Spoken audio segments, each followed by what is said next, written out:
Hello, my friend. Today we are filling the freezer with a month of meals inspired by takeout. I have several copycat recipes from our favorite restaurants to share with you. By making these in bulk, I get so much more for a fraction of the cost of actual takeout. I can control the ingredients and make them healthier while still getting convenience meals I can just pop right into the oven. A little work now gives you so much freedom later. No need to spend ridiculous amounts of money on takeout and fast food. Just make these easy, delicious freezer meals instead.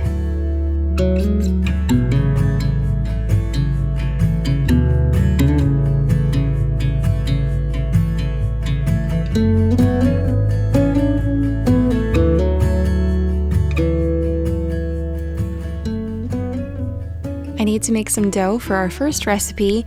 I'm taking 1.5 cups of warm water, 1 teaspoon of sugar, and 2.5 teaspoons of active dry yeast. Combined them in my mixer here and allowed that to activate for about 5 minutes until nice and bubbly. Next, we need some flour. It's 4 to 4.25 cups of all-purpose flour. I use some organic all-purpose from Costco, and then I also use some freshly ground kamut flour.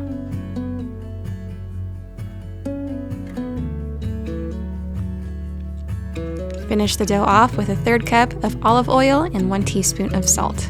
I'm going to allow my KitchenAid to do the work for me. This is going to knead for about 5 minutes. Okay, my friend, first matter of business, we are making some pizzas. I made a double batch here of this no rise pizza crust. It's very simple. It can be ready to go in about 10 minutes. So I'm going to split this into 4 here. I don't know about where you live, but if we were to order a pizza, just a plain one, it's about 20 bucks. And if we were to get a topping, Matt likes meat lovers. He's a meat guy. It's gonna be more like 30 bucks. And one pizza isn't quite enough for our family. So then we're spending $50, which is just disgusting. So we're making our own. And then I have control over the ingredients. It's better for us and it's much more affordable. We're going to roll these out here. I have my oven preheating at the hottest temp it'll go, which is 500 degrees, and I have 1 pizza stone. That's all I have. So it's in there and it is preheating as well. You could also use a cast iron skillet. You can just use a cookie sheet. I would just recommend putting them in the oven and getting them nice and hot. We're making 12-inch round pizzas, and we're just gonna partially bake them for 8 minutes. Now that I have the size I need, I'm going to carefully, well, maybe I should put a little oil on it first. Let's get some oil. Flies already. I am not ready for that season. But it's warming up here, and with the warm weather and having animals, flies come with them. So I'm gonna just lightly oil this up. I'll just kind of prevent it from sticking to itself, and I'll also crisp it up a little bit in the oven. So I'm just gonna gently put this on here, go open up my oven, and get this on my pizza stone. Okay, don't mind, my floor is super dirty. My oven needs to be cleaned, real life. I'm gonna get this dough on here. You can kind of reshape it a little bit carefully, if needed. All right, this is gonna bake for 8 minutes.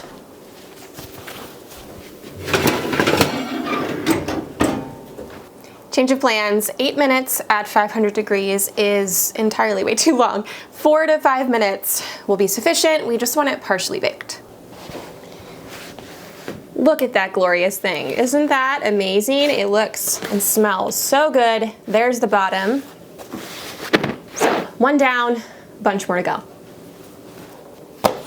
I did want to mention these can totally be made gluten-free. Anything besides like a regular sandwich loaf, I will just substitute Bob's Red Mill 1-to-1 gluten-free flour. It works great with cookies, muffins, scones, biscuits, tortillas, pizza crust. It just doesn't really work with a bread loaf recipe. I have tried now about 8 different gluten-free recipes, some that had good reviews and I still thought it was pretty terrible. So hold on that and I will keep trying, and if I find one that's good, I will be sure to share it. This one is a little bit special. I decided to try to fold it in half and then again into quarter instead of rolling it up on my rolling pin, thinking that, hey, it's really well oiled, it'll come apart just fine. It in fact does not, and you end up with this piece of art. Alrighty then, moving right along, all of the pizza crust is done in the oven. I am getting out these little rounds here, cardboard rounds. These are actually for cake decorating. I found these at Walmart, and I think one pack, which is a pack of 3, was on clearance for 75 cents. I know that you can find these on Amazon. I'll try and find some and link them for you. I thought I had 8. I only have 6. I made 8 pizza crusts, so I know what we're having for dinner tonight. So let me grab those crusts. They all turned out great. However, I made them slightly bigger than these 12-inch rounds accidentally. They just kind of stretched when I moved them, so maybe keep that in mind. I don't think it's gonna be too big of a deal. Maybe a 1/4 inch overhang, but that should be okay. And we're gonna start assembling. I kept these pizzas pretty basic, just some of my home canned pizza sauce, a bunch of different cheeses, and some meat. I had a meat platter from Costco that I just decided to use up on these. I didn't have any actual pepperoni, so we had like some salami and some prosciutto and something else I threw on here. I like to top it off with a little bit of oregano and basil, and I also sprinkled some extra garlic powder all over everything. Sometimes I'll get creative. It just depends on what ingredients I have on hand, but we like a kind of a white style pizza with Alfredo base instead of the pizza sauce. And then I'll do some cheese and some grilled chicken and some broccoli on top of there. Sometimes we like chicken bacon ranch or buffalo chicken. My husband loves cheesesteak pizza, so just your steak on top with some sauteed peppers and onions. Really yummy.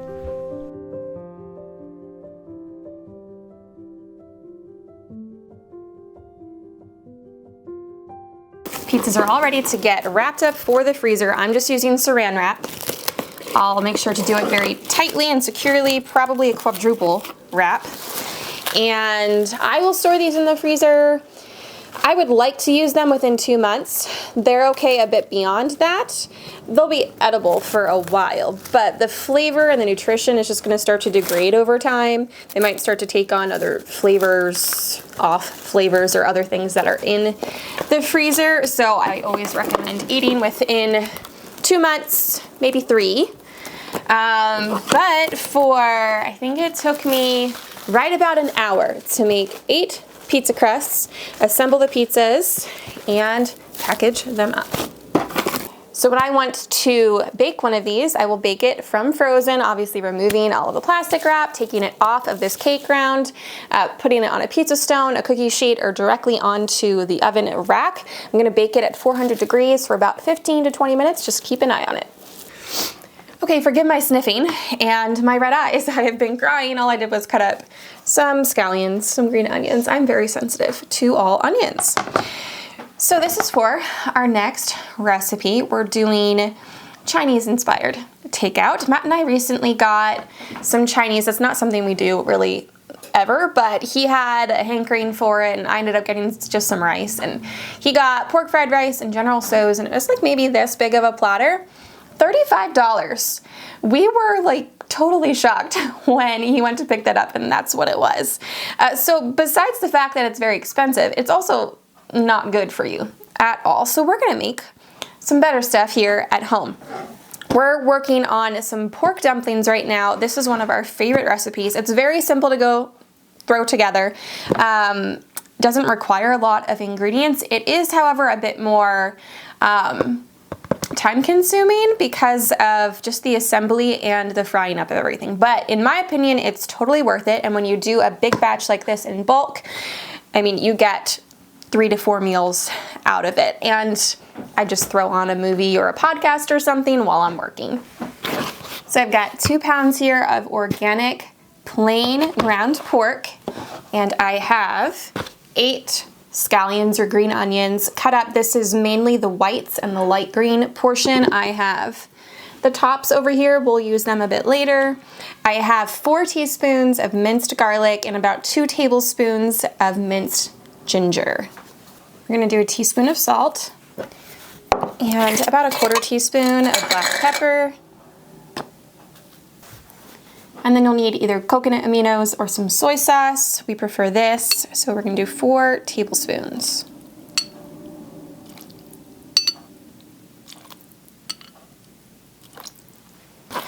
So that's it. That's our pork filling. Very simple, few whole food ingredients, but packed full of flavor. Let me tell you, this stuff is so good. Now, I am going to be filling these wonton wrappers here. I have 2 packages of these. They have a sticker over it, so I can't see what size it is, like how many ounces. 12 ounces. These are not gluten-free. I got these at Walmart. I couldn't find any gluten-free options there, so I will not be eating these. I will just cook up some of this on its own, just fry it up, and I'll serve it over rice for myself. So I've laid out some of my wonton wrappers here on some cutting boards. I'm gonna spoon about a teaspoon of this filling on each one. That's all that's gonna fit without them bursting open during the frying process. A little bit of water. Just going to wet 2 sides here. Fold corner over to the other, making a little triangle. Okay, you can leave it in this little triangle or take a bit more water on one of the corners there and wrap it on over into this cute little package.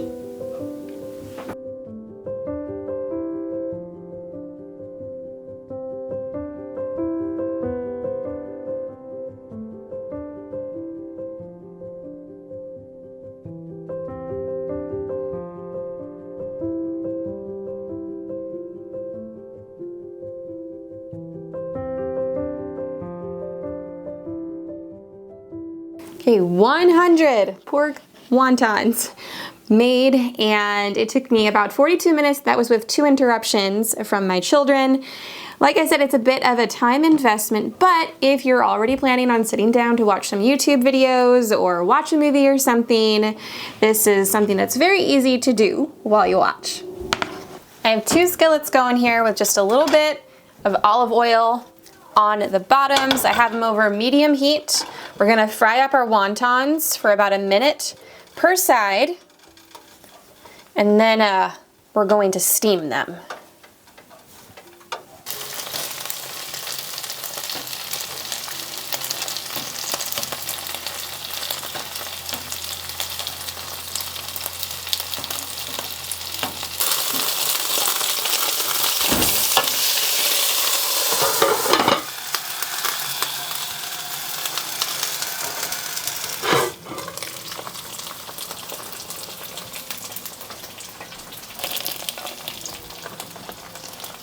I like to remove these from the pan and put them onto a cooling rack with some paper towels underneath just to catch any excess oil until they have cooled off, and then I put them into some containers for the freezer.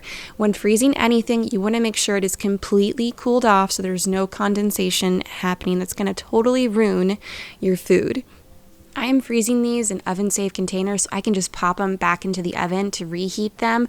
I can do that from frozen. It'll take a good long while. Sometimes I will just pull it out the night before, have them thawed, and I'll either pop them in the oven 325 for like 15 minutes, or I will fry them back up in a pan with a little bit of olive oil so they get crispy again. To go with our pork dumplings, I'm making some coconut milk ginger jasmine rice. It is delicious. I have 2 cups of jasmine rice going in here, 1 14-ounce can of coconut milk. You want full fat, 1.5 cups of water, 3/4 teaspoon of salt, and then I put in a 1/2 teaspoon each of garlic powder, onion powder, and ground ginger. You're going to bring this to a simmer.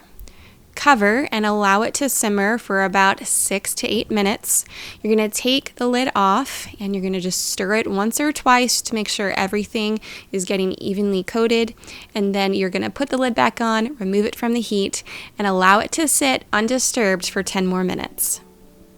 Now, we like sticky rice, but if you want a fluffier rice, make sure to rinse it prior to cooking and fluff it with a fork. This is going into the same oven-safe pans.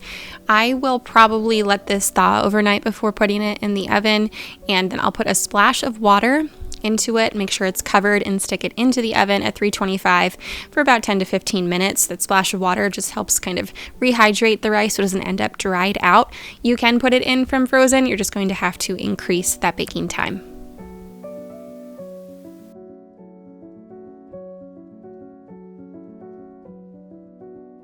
All right, let's make some copycat chipotle burrito bowls. Chipotle is one of my favorite places to grab something when we're out and about. Like if we do a Costco run, which we do like every 8 weeks or so, I will run into Chipotle because they have some things I can actually eat there. I can just get a double serving of meat and some rice and call it a meal. But it's so expensive. For a burrito from my husband, it was $16 for a burrito. Yes, they are big, but still, that seems very expensive to me. And for mine, it was still $14 for a double portion of protein and some rice. So we're making some from home. I'm doing both beef and chicken here. I have cut up a whole bunch of beef roasts, about 5 pounds total, and I am just searing them on each side to lock in their juices. I have seasoned them with salt and pepper. Once that was finished, I popped them all into my slow cooker. To that, I'm gonna add a whole bunch of ingredients. Now I am doubling this, so don't pay too close attention. But I'm also gonna add 4 chipotle peppers from a can of chipotles in adobo. 4 ounces of diced green chilies. I didn't have that, but I did have some cowboy candy, so that went in instead. 1 large onion, 2 tablespoons of white wine vinegar, 2 limes juiced, 1 tablespoon of cumin, 2 teaspoons chili powder, 1/4 teaspoon of ground cloves, 2 teaspoons dried oregano, 3/4 cup of chicken or beef broth, 3 bay leaves, and 5 cloves of garlic minced. This is going to slow cook on low for about 6 to 8 hours. For the chicken, we're going to marinate. You'll need 2 pounds of chicken breast, 2 tablespoons of avocado oil or olive oil, 1/3 cup of red onion finely chopped, 3 cloves garlic minced, 2 chipotle chilies in adobo sauce, plus 1 additional tablespoon of the adobo sauce, 2 tablespoons fresh lime juice, 2 teaspoons paprika, 1 teaspoon of cumin, 1 teaspoon oregano, and salt and pepper to taste. I did about a 1/2 teaspoon of each. We're gonna make sure that's well coated in the bag. You want this to marinate for at least 30 minutes. I let it go for 6 hours. You could also let it go overnight.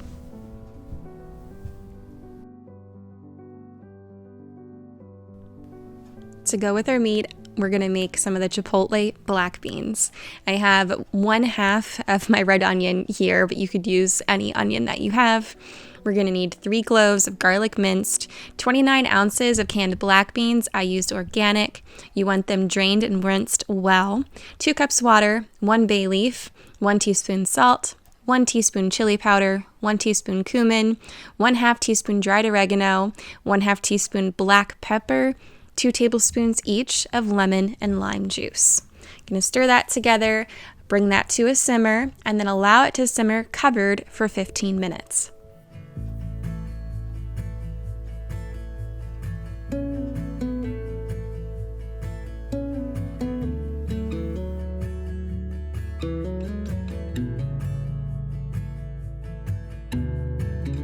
Once that cooled off, I got it into some containers.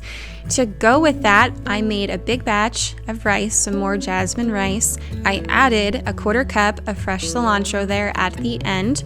I know cilantro is very hit or miss. People love it or they hate it. We love it, so it went in, but you can leave that out. And I also squeezed in the juice from 2 fresh limes. That's gonna go in with the black beans, and that will be our sides for our burrito bowls. And then when I go to serve them, I will have some lettuce and tomatoes, some sour cream, maybe some guacamole for toppings. After the chicken has marinated, it's just gonna get fried up in a little bit of olive oil until nice and brown on each side. It takes about 6 minutes per side, and you can always check with a meat thermometer. It should register 165 degrees at the thickest part.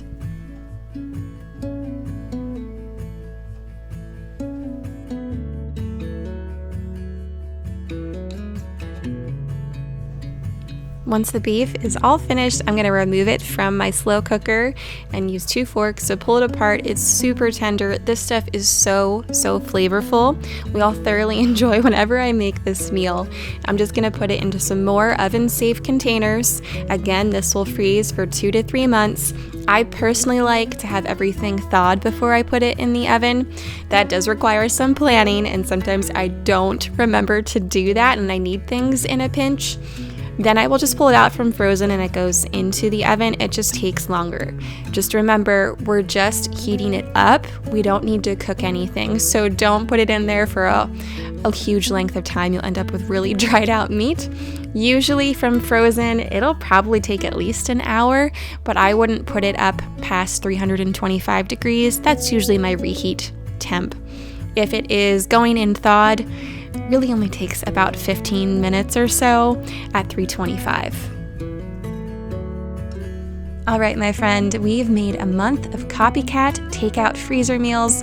They're so much better for you. They're going to save you a lot of money. I love having some convenience meals ready to go in my freezer, especially now that garden season is quickly approaching and I'm finding I have less and less time to spend in the kitchen. Thanks for hanging out with me. I hope you're leaving feeling inspired. If you enjoyed today's video, please give it a thumbs up, leave me a comment down below, share with your friends, and consider subscribing if you haven't already. You have a blessed week, my friend, and I will see you next time. Take care.